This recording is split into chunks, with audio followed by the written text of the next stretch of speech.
Hi, I'm Jim Rosenberg. We're here at the Epiphone headquarters in Nashville, Tennessee with Acoustic Guitar Magazine. And I'm giving a little kind of tour of the new showroom we have here. On display we have, I don't know how many instruments we have, but we have a lot of pre-1957 Epiphones, primarily archtops, that we acquired several years ago from Jim Fish's collection. He wrote The House of Stathopolo, the history book about Epiphone. And so we have them on display over here in the showroom, which I'm sure you will see. And I'm here to also introduce a new line of archtop acoustic electric guitars called the Masterbuilt Century Collection. And they are inspired by a lot of these historic archtop guitars. To give you an idea, this is a 1941 Triumph.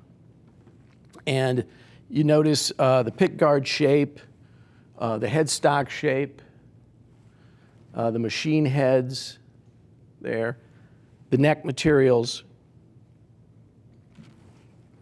So remember those. You've also got, here's another example we took off the wall. This 1932 Broadway. You notice the headstock, it's got the banner logos and the kind of vine etching there on the headstock. Again, the back is kind of a five-piece neck.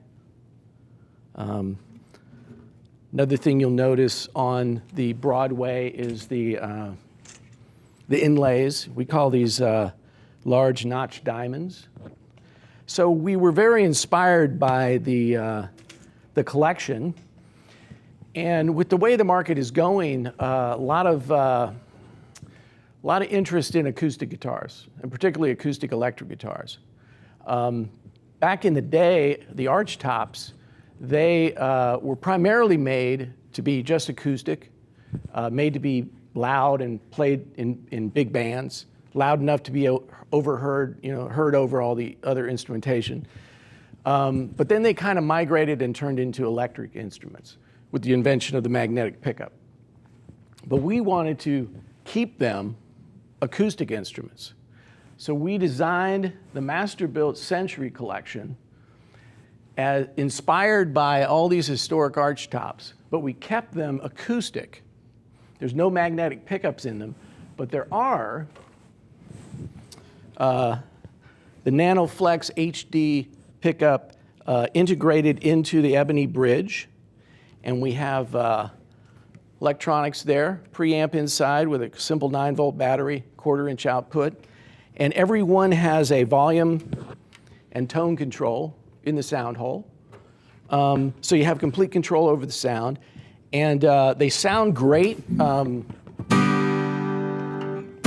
acoustically, really punchy. But when I'm going to plug it in a little bit later, but when you plug it in, you'll really enjoy it, I think, the way it comes alive.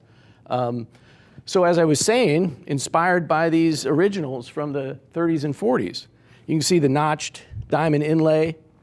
This is an ebony fingerboard. You can see the shape of the pickguard, pretty much the size of the body, the banner headstock, the vine etching there, the neck materials, the machine heads. These machine heads are replica of the original, except they've been improved to 18-to-1 ratio, so the tuning's better and more stable. The buttons, same shape, color, everything. So it's all inspired by our original designs. The tailpieces, same thing. They all have this very thin kind of semi-sheen finish. The nickel hardware is kind of a semi-sheen too. So they look older. If you hung them on the wall over there, they'd kind of fit in with those very well. So I'll walk you through the line here a bit. There is, first to start out, there's the Deluxe. It's a round hole, large body, archtop acoustic electric. These all have solid spruce tops. This has an ebony fingerboard, 5-piece mahogany maple neck, course, the vintage machine heads. And this has a round sound hole. Gives it a little bit different sound acoustically and even when plugged in. This has a 17-inch body, by the way. Then there's the Deluxe Classic. So if it has classic in the name, it means the classic F-holes. So this is the same as that guitar except with F-holes. And again, it has the controls built into the lower F-hole here, master volume, master EQ. Solid top, maple back and sides, laminated 5-piece neck, mahogany, maple, and electronics. So this is the Zenith, a little bit smaller body, a little bit thinner, pretty much the same specs as the Deluxe. Ebony fingerboard. It's got the falling snowflake inlay there. That is something from Epiphone's past as well. And again, nice, beautiful flame maple back and sides, 5-piece neck. Electronics, you have volume and tone here.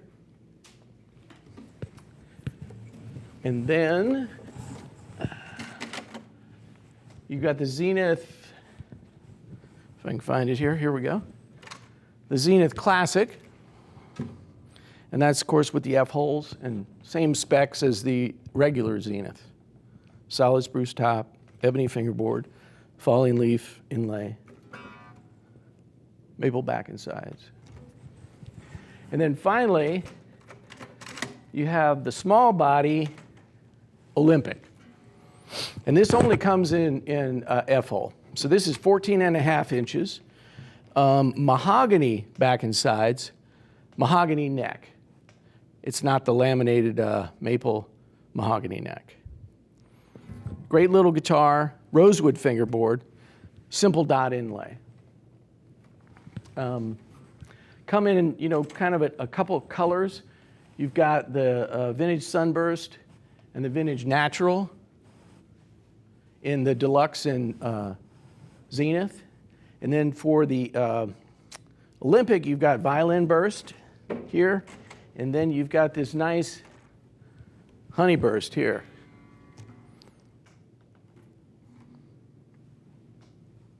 So here you kind of get the idea of how it sounds just acoustically.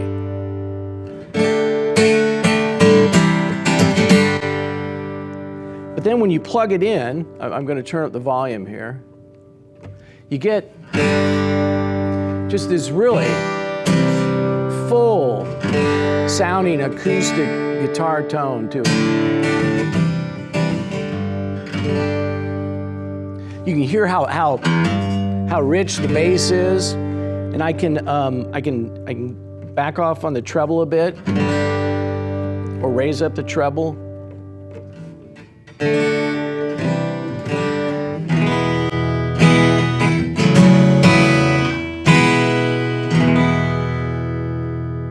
Yeah, really acoustic, and it's got great balance across every string. It's great for, nice finger picking guitar.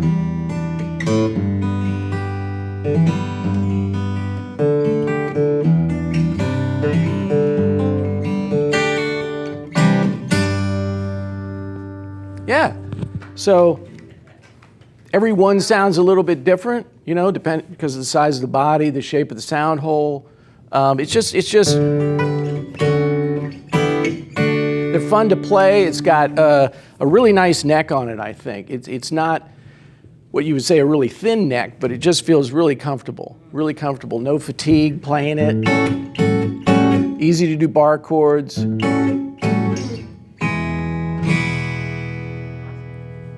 So this is a 1941 Triumph, Epiphone Triumph. We of course, as I said earlier, we designed this new Master-Built Century collection based upon a lot of our old arch tops. So you can hear how this sounds. This is a 75-year-old instrument. Got that mid-rangey, punchy sound to it, loud. So let's see how that compares with, you know, the new deluxe here in the Masterbuilt Century collection. Again, I mean, pretty darn close. And that's a 75-year-old guitar, and quite a bit more money than this one, I think. In 75 years, this will probably sound exactly the same.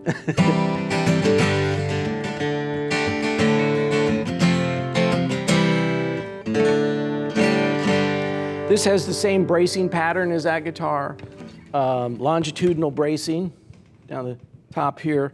The back is pressed. You know, same mahogany maple neck, same maple body. So sound very similar. Except this one, of course, has modern day electronics in it to allow you to plug in and play acoustic electrically. So, thank you.